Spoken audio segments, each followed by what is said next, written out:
Kamusta? Kamusta po kayo? Welcome to Tagalog Bible Voice. Leviticus chapter 17. Kaibigan, sa chapter na ito, parang tinuturuan ng Israel kung paano i-handle ang buhay lalo na pagdating sa dugo at pagsamba. Medyo seryoso ito, pero tutulungan kitang gawing simple. Ganito ang eksena. Sinabi ni God kay Moses, kina Aaron at sa buong Israel, lahat ng mag-aalay ng hayop, kahit baka tupa o kambing, kailangan dalhin muna sa tabernacle sa harap ng Panginoon.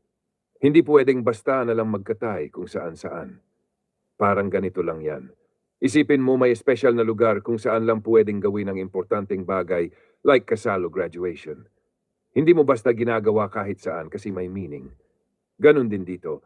Ang pag-aalay ay hindi ordinaryong gawain. Kapag hindi nila ginawa ito, parang sinasabi ni God na guilty sila, parang may dugo sa kamay nila. Kasi imbes na ialay kay God, baka napunta pa sa maling pagsamba tulad ng dati nilang ginagawa sa Egypt, yung pag-aalay sa mga goat demons. Medyo strange pakinggan pero ibig sabihin lang iniiwas sila ni God sa idolatry. Tapos, sinabi rin ni God na kapag may gustong kumain ng karne, kailangan muna itong ialay bilang peace offering. Ibig sabihin, bago mo i-enjoy ang pagkain, kinikilala mo muna si God bilang source. Parang ngayon, nagdadasal tayo bago kumain, same idea pero mas formal noon. Ngayon, ito yung pinaka-importanting part, bawal na bawal kainin ang dugo.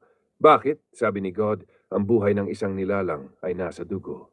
Ibig sabihin, ang dugo ay simbolo ng buhay mismo. Hindi ito simpleng juice ng katawan, ito ang essence ng life. Parang cellphone mo na walang battery, wala ng silbi, di ba? Ganon din ang katawan na walang dugo, wala ng buhay. Kaya ang dugo ay sacred.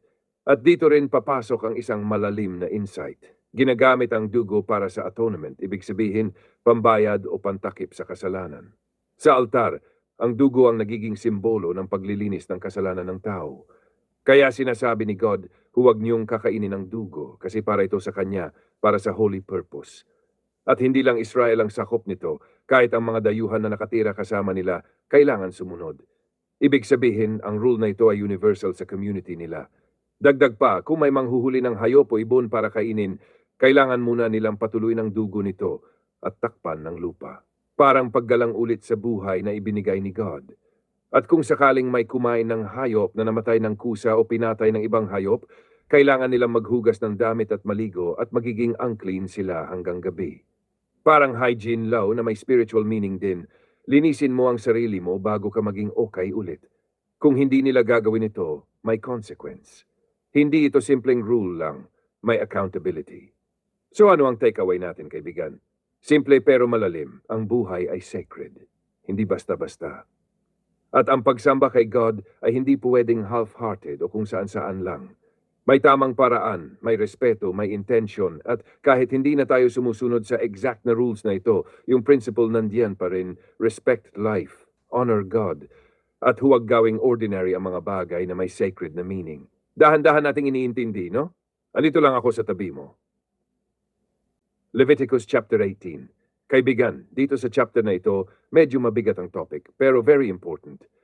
Para itong malinaw na boundary lines na ibinibigay ni God sa Israel, lalo na pagdating sa relationships at sexual purity.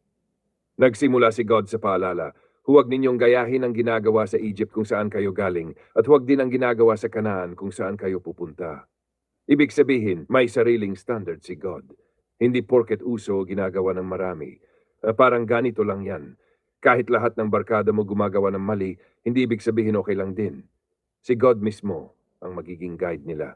Tapos, isa-isang binanggit ang mga bawal na relasyon, lalo na sa loob ng pamilya. Bawal ang relasyon sa nanay, stepmother, kapatid, apo, tita, manugang, hipag, halos lahat ng close relatives. Detalyado talaga. Parang sinasabi ni God, protektahan ninyo ang pamilya ninyo. Kasi kung iisipin mo kung walang boundaries, magkakagulo ang relasyon, mawawala ang respeto at masisira ang structure ng pamilya. May interesting phrase na paulit-ulit, huwag mong ilantad ang kahubaran. Ibig sabihin nito, bawal ang sexual relations sa mga taong iyon. Yun ang paraan ng Biblia para ilarawan ito. Medyo poetic pero very direct. Hindi lang family relationships ang tinukoy. Sinabi rin na bawal ang adultery, pakikipagrelasyon sa asawa ng iba. Kasi sinisira nito ang tiwala at covenant ng marriage. Tapos may isang bagay na medyo shocking. Bawal ialay ang mga anak kay Molech. Si Molech ay isang Diyos-Diyosan noon at may mga tao na nagsasakripisyo ng bata para sa kanya. Grabe, no? Kaya malinaw na pinipigilan ito ni God. Pinapakita niya na ang buhay ng bata ay mahalaga, hindi dapat sinasakripisyo. Sunod, binanggit din ang ibang sexual practices na hindi ayon sa design ni God kasama ang same-sex relations at pakikipagtalik sa hayop. Para sa Israel noon, ito ay malinaw na out of bounds.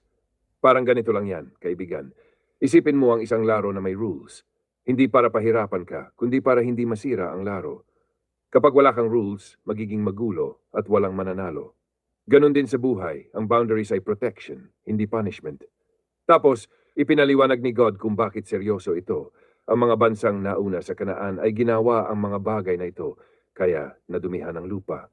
Parang sinasabi na pati ang land mismo na apektuhan ng kasalanan. At dahil doon pinalaya sila ng lupa, parang sinuka sila. Medyo matindi ang imagery, pero ang point, may consequence ang kasalanan, hindi lang sa tao, kundi sa buong paligid. Kaya warning ni God sa Israel, huwag ninyong gagawin ito para hindi rin kayo mapalayas. Parehong rule sa lahat, Israelite man o dayuhan na nakatira sa kanila. At sa huli, malinaw ang message. Kung susundin ninyo ang mga utos ni God, mananatili kayong malinis at ligtas. Pero kung hindi, may consequence.